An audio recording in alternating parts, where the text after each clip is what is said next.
اب اس کے ساتھ ہی ناظرین آپ کو بتائیں کہ حکومت Punjab board of revenue deputy commissioner Kasur کی ہدایت پر پٹواریوں کی بھرتی کے لیے ڈی پی ایس قصور میں ٹاپنگ ٹیسٹ کے دوران اسسٹنٹ کمشنر چنیا خرم حمید نے کسی دوسرے کی جگہ پر ٹیسٹ دینے والے ملزم کو پکڑ کر ڈپٹی کمشنر قصور کو رپورٹ پیش کی اور ملزمان کے خلاف کارروائی کرنے کے احکامات بھی جاری کر دیے۔ اسی حوالے سے مزید بتا رہے ہیں ہمارے نمائندے عرفان اشرف، آگاہ کیجیے گا اس حوالے سے۔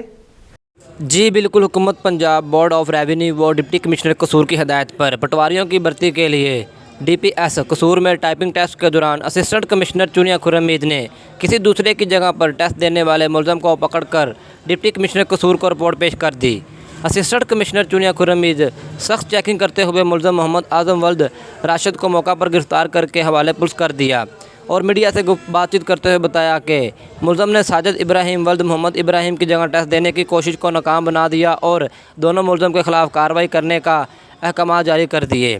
اسسٹنٹ کمشنر خرم حمید نے انٹرویو میں بتایا کہ میرا مقصد پٹواریوں کی بھرتی کو صاف اور شفاف بنانا اور میرٹ پر بھرتی کرنا ہے۔ محنت کرنے والے بچوں کو ان کا حق دینا حکومت پنجاب کی اولین ترجیح ہے۔ جی ٹھیک ہے، بہت شکریہ عرفان اشرف تفصیلات سے آگاہ کرنے کے لیے۔ اب تک کے لیے اتنا ہی، مزید خبروں کے لیے دیکھتے رہیے ایس ایم نیوز۔